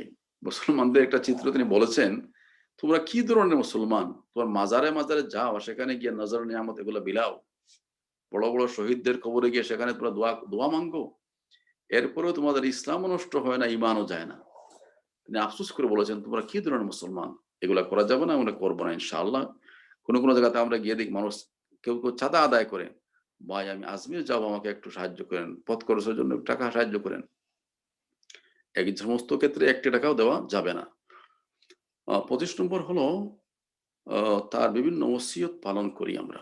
ওসিয়ত যদি নেক ওসিয়ত হয়ে থাকে এগুলো আমরা পালন করবো, কিন্তু কোনো কোনো সময় আমরা দেখি এমন কিছু ওসিয়ত তিনি করে যান যেগুলো ইসলাম এলাও করে না। সম্পদের ক্ষেত্রে কোনো ওসিয়ত নেই, সম্পদের ক্ষেত্রে কোনো ওসিয়ত নেই। ইউসিকুমুল্লাহ, ওসিয়ত হলো সম্পদের ক্ষেত্রে আল্লাহ তাআলার। আল্লাহ তাআলা যে ওসিয়ত দিয়েছেন সেই ওসিয়ত অনুযায়ী হবে। আপনি যদি বলে থাকেন আমার ইন্তেকালের পরে আমার বড় ছেলে, সে আমার কোনো খোঁজ খবর নেয় নাই, লালন পালন করে নাই, তাকে কিছু দিবেন না, ছোট ছেলে করে সব দিয়ে দেবেন, এই ধরনের কোনো ওসিয়ত করা যাবে না। সম্পদের ওসিয়তের মালিক আল্লাহ তাআলা। বিধান যেটা দেওয়া হচ্ছে ইউসিকুমুল্লাহু ফি আওলাদিকুম লিযযাকারি মিসলু হাযযিল উনসায়াইন, সেই ওসিয়তের আলোকে তার সবকিছু বিলিবন্টন হবে। কিন্তু আপনি ইচ্ছা করলেই শরীয়তের বিষয়ে কোনো ওসিয়ত করতে পারবেন না। আমার বিবেচনায় ছিল এই 25টা জিনিস। আর আপনারা যারা এখানে এড করেছেন, একজন বলেছেন গোলাপ জল ছিটানো, এগুলা ছিটাইলে কোনো লাভ নেই, সওয়াবের উদ্দেশ্যে ছিটানো বেদাত, ছিটানো না ছিটানো কোনো পার্থক্য নেই। একজন বলেছেন কবরের ডাল ফুল দেওয়া, কবরে ডাল দেওয়া যেতে পারে, ফুল দেওয়া যাবে না। নবী করিম সাল্লাল্লাহু আলাইহি ওয়াসাল্লাম পুরাতন একটি কবরে তিনি এক ডাল পুঁতে দিয়েছিলেন, সাহাবায়ে কেরামদের সাথে নিয়ে যাচ্ছিলেন, তিনি হঠাৎ থেমে গেলেন, মিশকাত শরীফের হাদিস। এরপরে তিনি সেখানে মাইয়িতের জন্য দোয়া করলেন, আর একটা তাজা একটি ডাল এই কবরের মধ্যে তিনি গেড়ে দিলেন। সাহাবায়ে কেরাম বললেন ইয়া রাসূলুল্লাহ, আমরা বুঝলাম না এই কারণটা কি। নবী জবাব দিলেন এখানে একটা পুরাতন কবর আছে, একটি সামান্য, আমাদের দৃষ্টিতে সামান্য 2টি গুনার কারণে 2 কবরে আযাব দেওয়া হচ্ছে। একজন প্রস্রাবের বেলায় এসে সচেতন ছিল না, আর একজন সে মানুষের সাথে চুগলবই করতো। একটা ডাল আমি সেখানে পুঁতে দিলাম, ডালটা যতক্ষণ পর্যন্ত জীবিত থাকবে সে আল্লাহ তাসবিহ করবে, হয়তো হতে পারে তাসবিহ বিনিময়ে আল্লাহ তার আযাবটা একটু লাঘব করবেন। তো ডাল টাল এগুলো দেওয়া যায়, বাধ্যবাধকতা নেই। ডাল না দিলেও যে কিছু হবে আর দিলে যে হয়ে যাবে এমন কোনো কিছু নেই। যদি কেউ দেয় বারণ করার প্রয়োজন নেই। একবারে বলেছেন আগরবাতি, ধূপ জ্বালানো হিন্দুয়ানি, আগরবাতি জ্বালানো এগুলা কোনো লাশের সাথে সম্পর্কিত অথবা সওয়াবের সাথে সম্পর্কিত কোনো বিষয় না। যদি সেখানে পরিবেশটাকে কোনো কারণে প্রতিগন্ধময় হয়ে থাকে আপনারা এগুলো করতে পারেন, এগুলাকে সুগন্ধ ছড়াতে পারেন। সওয়াবের নিয়তে এগুলা কোনো কিছু করা যাবে না। কলা গাছের উপর লাশ রেখে কেউ বলেছেন লাশ গোসল করানো, এটা বিদআহ, এগুলা কোনো উসুল নেই। এরপরে ছবি সহ ফেসবুকে পোস্ট দেওয়ার জন্য বলা হয়েছে। ইসলামের ছবির ব্যাপারে ইসলাম সবসময় ডিসকারেজ করেছে, উৎসাহ প্রদান করেনি। সকল ক্ষেত্রে, ছবি তোলার ক্ষেত্রে, ছবি সাপ্লাইয়ের ক্ষেত্রে, ভাস্কর্য আমরা বর্তমানে যেটা খুব চলতেছে ছবি অঙ্কনের ক্ষেত্রে, সকল ক্ষেত্রে ইসলাম এগুলাকে নিরুৎসাহিত করেছে। এরপরে একজন বলেছেন জানাজার লাইভ দেখানো, কি প্রয়োজন এগুলা? লাইভ দেখালে কি হয়? আপনি এখানে আছেন, আপনার ছেলে আছে আমেরিকাতে, তো জানাজার লাইভ দেখানো হচ্ছে। আমরা খুব লজ্জা সহকারে বলতেছি যে লাইভ মানে লোক দেখানো, প্রদর্শনের চাই, এটা এমন হয়ে গিয়েছে। আমার নিজের চোখে দেখেছি, তিনি হজে গিয়েছেন বা উমরাতে গিয়েছেন, বায়তুল্লাহর তওয়াফ করতেছেন, পিওর ইবাদত, কিন্তু সেখানে হজরে আসওয়াদে তিনি সেখানে চুমু খাচ্ছেন, এক হাতে তার মোবাইল, তিনি লাইভ দেখাচ্ছেন।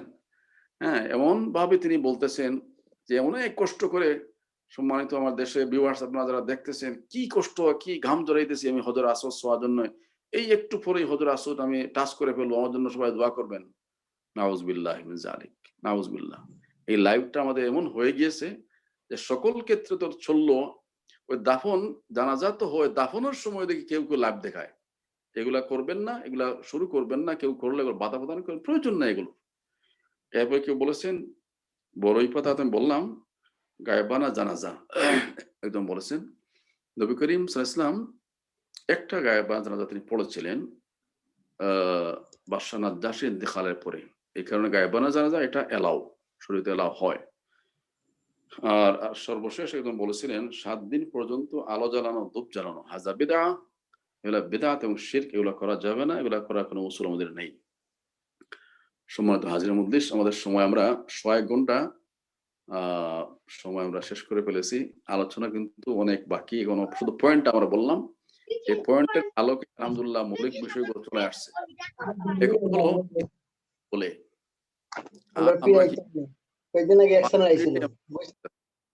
মেহরবানি করে কথা বলবেন না, আমাদের গোলের সময় এসে গেছে।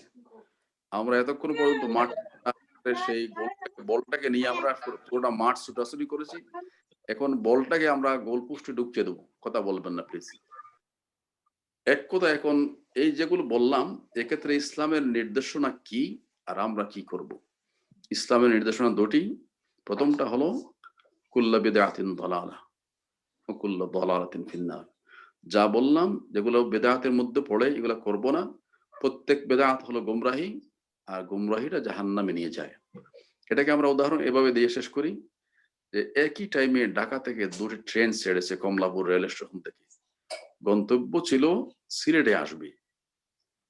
আকাউড়ে এসে একটা ট্রেন লাইন ডাইভার্ট হয়ে লাইন সিলেটে না এসে চট্টগ্রামের যে লাইন, সে লাইনে ট্রেনটা চলে গেছে। একটা পর্যায়ে যাত্রীরা সবাই ঘুমেছিল, যখন ট্রেনটা থামছে দেখা গেল ট্রেনটা চট্টগ্রাম চলে গেছে, সিলেট না এসে। দেখেন সেখানে টিকিটও কাটা হয়েছে, ট্রেনও চলেছে, রেল লাইনও চলেছে, অনেক যা কিছু সবকিছু এখানে করা হয়েছে। শুধুমাত্র লাইনটা অন্য লাইনে যাওয়ার কারণে যাত্রীরা বিড়ম্বনায় পড়েছে, মঞ্জিলে বসতে পারে নাই। আমরা এতক্ষণ যা বললাম সবকিছু আমাদের টার্গেট হলো আমার মাকে, আমার বাবাকে, আমার ভাইকে, আমার বউকে, আমার আত্মীয় স্বজনকে জান্নাতে পাঠাবো। জান্নাতে পাঠানোর জন্য এই সমস্ত কসরত আমাদের, সব ইন্তজাম আমাদের। কিন্তু লাইনটা যে সুন্নাহ না হয়ে থাকে, তাহলে এটি অন্য লাইন ধরে জান্নাতে যাওয়ার পরিবর্তে জাহান্নামে নিয়ে যাবে। আমি চেষ্টা করব, আমার এই সমস্ত ইন্তজাম, পয়সা খরচ করলাম, সব করলাম, কিন্তু এই পয়সা খরচ করে তাকে জান্নাতে পৌঁছাতে পারবো না। তাহলে জান্নাতে পৌঁছানোর লাইনটা কি? ছোট্ট হাদিস দিয়ে শেষ করি। নবীজি বলেছেন ইদা মাতাল ইনসান ইনকাতা আমালুহু, মানুষ মারা যাওয়ার পরে দুনিয়ার সাথে তার সম্পর্ক বিচ্ছিন্ন হয়ে যায়, আমলটা কেটে দেওয়া হয়। ইল্লা বিসালাস, মাত্র 3টা জিনিস মনে রাখবেন। এতটুকু যা বললাম এটা সমাজে আছে বিধায় আমরা বললাম, না হয় এতটুকু বলতাম না। মাত্র 3টা জিনিস, সিম্পলি 3টা জিনিস, ইল্লা বিসালাস আমাদের জানা আছে। 1 নম্বর হলো সাদাকাতুন জারিয়াতুন ওয়ালাদুন সালিহুন। আপনার দুনিয়া থাকা অবস্থায় সন্তানগুলোকে নেক বানিয়ে যান, সালেহ সালেহা বানিয়ে যান। আমরা শুনেছিলাম এক সময় আমাদের এই অঞ্চলে কিছু মানুষ আসাম থাকতেন, ইন্ডিয়াতে, পাকিস্তান আমলে বা তারও আগে। তো সেখানে শিখ সম্প্রদায়ের কেউ মারা গেলে তারা কি করতো তারা খুঁজে পেত না। তখন মুসলমানদের কাছে এসে বলতো, আমার বাবা মারা গেছে, কি করতে পারি? তো তারা বলতে, আমাদেরকে তো একটু টাকা পয়সা দাও, আমরা সেখানে গিয়ে তোমার মায়ের জন্য আমরা খাটবো, তারপরে কি হবে? তারপরে তোমার মা স্বর্গে চলে যাবেন। তো সেখানে গিয়ে তারা হাজির হতেন টাকার বিনিময়ে। এরপরে তাদেরকে টাকা দেওয়া হতো আর তারা কাঁদা শুরু করে দিতেন। যেহেতু তারা ভাষা বুঝে না, তো তারা বলতেন, শিখের মা মরছে, আমার কি হয়েছে, হু হু হু করে কাঁদতেছেন। তো শিখ বলতে দেখতেছে, হ্যাঁ সে তো কাঁদতেছে, অনেক কাঁদতেছে, তাকে টাকা দেই। আজকের সমাজে আমার মা বাবা মারা যাওয়ার পরে যাদেরকে আমরা নিয়ে আসি 7 দিন, 21 দিন, 20 দিন, বিভিন্ন দিনে দিবসে, আমার এত টাকা আমি খরচ করি, এত ইন্তজাম করি, সবকিছুর পরে যাওয়ার সময় তাদের পকেটটা ভরে দেই, কিন্তু তারা এখানে কি বলে আমি কি জানি? তারা বলতেছে, রব্বির হামহুমা কামা রব্বায়ানি সগীরা। টাকাটা আমার, খানাটা আমার, ইন্তজামটা আমার, আর দোয়াটা তার বাবার জন্য। এটা আমাদের আফসোস, আমার ছেলেকে রব্বির হামহুমাটা যদি শিখাতে না পারলাম, তাহলে কি শিখাইলাম? এই কারণে নবীজি বলেছেন যে তোমার ছেলেদেরকে, মেয়েদেরকে তুমি সালেহ সালেহ বানিয়ে যাও। তারা যত ডাক্তার হতে পারে, ইঞ্জিনিয়ার হতে পারে, বিভিন্ন পেশার হতে পারে, আপত্তি নাই, ইসলাম এগুলোকে ডিসঅ্যালাউ করে নাই, কিন্তু ইসলাম বলেছে সালেহ বানিয়ে যাও, নামাজি বানিয়ে যাও। আমার রাশেদ ভাই, ডাক্তার রাশেদুল হক সহ, এরা তো আমাদের মতো এই আলকাল্লা পড়া আলিম না, আলহামদুলিল্লাহ জেনারেল শিক্ষিত, তারা পেশায় ডাক্তার। তারা এই যে ইন্তজাম করতেছেন, এই ইন্তজাম গুলো তো সালেহ হিসাবে, সালেহ হওয়ার কারণে, এই জেনারেল শিক্ষিত হওয়ার পরেও তারা এই কাজগুলো তারা করতেছেন। আমি সবাইকে অনুরোধ করবো, আমাদের সন্তানগুলোকে যেন আমরা সালেহ সালেহা বানাতে পারি। এই সালেহ সালেহা যেন বানাতে পারি, তাহলে তারা যতদিন পর্যন্ত তারা নেক কাজ করবেন, তার একটা অংশ আমার খবরে পৌঁছবে। পেন্ডাল লাগবে না, মাইক লাগবে না, ইন্তজাম লাগবে না, গরু কিনা লাগবে না, কোনো কিছু করা লাগবে না। ছেলে নামাজ পড়বে, নেক আমল করবে, মেয়ে পড়বে, এগুলোর মাধ্যমে আমার খবরে গিয়ে পৌঁছবে একটা লাইন। দ্বিতীয় আর একটা লাইনে গিয়ে সব পৌঁছে সাদকাতুন জারিয়াতুন, সদকা জারিয়া আপনি নিজের হাতে করে যান, অথবা আপনার পক্ষে আপনার ছেলে মেয়েরা যেন করতে পারে। ওসমান ইবনে আফফান রাদিয়াল্লাহু তাআলা আনহু, তিনি একটি সদকা জারিয়া করেছিলেন। আমরা কি আরো 5-7টা আমরা নিতে পারি? জি উস্তাদ, ইনশাআল্লাহ ইনশাআল্লাহ। মাফ করবেন, সময়টা বেশ হয়ে যাচ্ছে, আমি ইনশাআল্লাহ শেষ করতে যাচ্ছি। এই ঘটনাটা আমার মনে এসে গেছে বিধায় বলতেছি। তো ওসমান ইবনে আফফান রাদিয়াল্লাহু তাআলা আনহু, তিনি সাহাবায়ে কেরামদের মধ্যে তিনি একজন ধনী লোক ছিলেন। মদিনা যাওয়ার পরে অনেক লোকজন নবী করিম সাল্লাল্লাহু আলাইহি ওয়াসাল্লামের সাথে মুহাজির হিসাবে হিজরত করেছেন। তো সেখানে গিয়ে তো পানির ব্যবস্থা ছিল না, মরুভূমির দেশ। তো সেখানের লোকজন পানির কষ্টের মধ্যে পড়ে গেল। সেখানে একজন ইহুদি লোক, সে পানি বিক্রি করত, তার একটা কুয়া ছিল, কূপ ছিল। ওই কূপ থেকে সে পানি গরিব ছিলেন, পানি কিনে আনতে পারতেন না, সামান্য যে পানি কিনতেন। খাবারের ব্যবস্থা হলে গোসলের ব্যবস্থা নেই, গোসলের ব্যবস্থা হলে খাবারের ব্যবস্থা নেই। এমত অবস্থায় তারা যখন পড়ে গেলেন, তখন মদিনার যারা মুসলিম ছিল তারা বলা বলি শুরু করতে লাগলো, এই লোকগুলা এসে আমাদের জন্য একটা আপদের কারণ হয়েছে, বিপদের কারণ হয়েছে, আমাদেরই চলতো না, এবং তারা এসে আমাদের পানির আরো কষ্টের মধ্যে ফেলে দিয়েছে। নবী করিম সাল্লাল্লাহু আলাইহি ওয়াসাল্লাম এই খবর পেয়ে সাহাবায়ে কেরাম থেকে ডাকলেন এবং বললেন, আমার সাহাবায়ে কেরাম, তোমাদের মধ্যে কি কেউ এমন আছো যে ওই ইহুদি লোকটির এই কুয়াটি ক্রয় করে আল্লাহর রাস্তায় সাদকা জারিয়া হিসেবে দিতে পারো? ওসমান ইবনে আফফান রাদিয়াল্লাহু আনহু তিনি হাত তুললেন, ইয়া রাসূলুল্লাহ, আমি আছি। বললেন, যাও গিয়ে ওই কুয়ার মালিকের কাছে গিয়ে প্রস্তাব পাঠাও, সে কি কুয়াটি বিক্রি করবে। ওসমান ইবনে আফফান তিনি সেখানে চলে গেলেন, গিয়ে বললেন, আপনি কি আপনার কুয়াটি বিক্রি করবেন? ওই লোকটা তার বিক্রি করার ইচ্ছা ছিল না, কিন্তু তার রাসূল করিম সাল্লামকে তিনি কিরকম জাজ এটা পরীক্ষা করার জন্য বলছিল, কুয়াটা বিক্রি করব, তবে অর্ধেক পানি বিক্রি করব, পুরোটা বিক্রি করব না। অর্ধেক পানি, পানি আবার অর্ধেক কিরকম করা হয়, এটা কঠিন একটা কাজ। এই কাজ যখন করা যাবে না, আমি বিক্রিও করব না। ওসমান ইবনে আফফান নবীজির কাছে বলছেন, ইয়া রাসূলুল্লাহ, এই ইহুদি লোকটি রাজি হয়েছে, এখানে শর্ত দিয়েছে সে তার পুরো কুয়া বিক্রি করবে না, অর্ধেক বিক্রি করবে। নবীজি বললেন, যাও তাকে গিয়ে বলো পানি অর্ধেক কিরকম করতে হয় আমি জানি, আমি অর্ধেক করব, দাম দর ঠিক করো। দুটি রেওয়ায়ত এসেছে, একটা রেওয়ায়ত এসেছে 30,000 দিরহাম, একটা রেওয়ায়তে এসেছে 20,000 দিরহাম। ওই লোকটা এই দাম হাঁকলো, ওসমান রাজি হয়ে গেলেন। এখন প্রশ্ন আসলো, এই পানিগুলো কিরকম অর্ধেক করা হবে? নবীজি সেখানে গিয়ে বললেন, আপনি কি রাজি হয়েছেন সেই প্রস্তাবে? ইহুদি ব্যক্তি বলল, হ্যাঁ আমি রাজি হয়েছি, তবে এটার ভাগ বাটোয়ারা কিরকম আমি দেখতে চাই। নবীজি বললেন যে সপ্তাহ হলো 7 দিন, 3 দিন ওসমানের জন্য আর 3 দিন তোমার জন্য, আর একদিন তোমারও না ওসমানেরও না, একদিন কুয়াতে পানি জমবে, পানি জমায়েত হবে। এই লোকটা খুব খুশি হলো, বললো ঠিক আছে 30,000 দিয়ে দাও, অথবা 20,000 আশরাফি দিয়ে দাও, আর 3 দিন তুমি পানি নাও, বাকি 3 দিন আমি পানি বিক্রি করব। দেখা গেল এই 3 দিন পানি নেওয়ার পরে যে পরিমাণ পানি কুয়া থেকে নেওয়া হয়, পরবর্তী 3 দিন আর পানি বিক্রি তার কোনো ক্রেতা খুঁজে পাওয়া যায় না। কয়েকদিন পরে আবার প্রস্তাব দিল, ওসমান তুমি যা দেও তুমি দিতে পারো, পুরো কুয়াটা তুমি নিয়ে নাও। ওসমান রাদিয়াল্লাহু আনহু তিনি আরো 10,000 আশরাফি দিয়ে কুয়াটা তিনি ক্রয় করে ইসলামের জন্য তিনি মিলিয়ে দিলেন। আজকের দিনে আমরা যারা হজে যাই, মদিনাতে গিয়ে একটি কুয়ার সেই নিদর্শন আমরা দেখতে পাই, যে কুয়াটির সাইনবোর্ড লেখা আছে বিইরে ওসমান, বিইরে ওসমান। আজকের দিনেও সেই বিইরে ওসমান, সেই কুয়া থেকে এখন মানুষ আর খাওয়ার পানি নেওয়ার প্রয়োজন হয় না, কিন্তু এই পানি থেকে বিশাল একটি খেজুরের বাগান তারা তৈরি করেছে। এখন সেই বাগান থেকে যে পরিমাণ খেজুর উৎপন্ন হয়, সবগুলো তারা দুনিয়া বিভিন্ন দেশে বিভিন্ন প্রান্তে আল্লাহর ওয়াস্তে তারা বিলি বন্টন করে দেয়। প্রায় 1500 বছর আগের একটি সদকায়ে জারিয়া, 1500 বছর আগের একটি সদকায়ে জারিয়া, এটি আজ পর্যন্ত আলহামদুলিল্লাহ অক্ষয় অবস্থা আছে, কিয়ামত পর্যন্ত থাকবে ইনশাআল্লাহ। সদকায়ে জারিয়া এগুলো এত আল্লাহর কাছে মূল্যবান। আমরা আমাদের জীবদ্দশায় এই সদকায়ে জারিয়া আমরা করব। আমরা যদি করতে না পারি, আমার পক্ষে যারা থাকবে তারা যেন সদকায়ে জারিয়া হিসাবে মানব কল্যাণমূলক, জনকল্যাণমূলক কাজ যেন করেন টাকা দিয়ে। এই কাজ করলে এই পথে কবরের সওয়াব পৌঁছবে।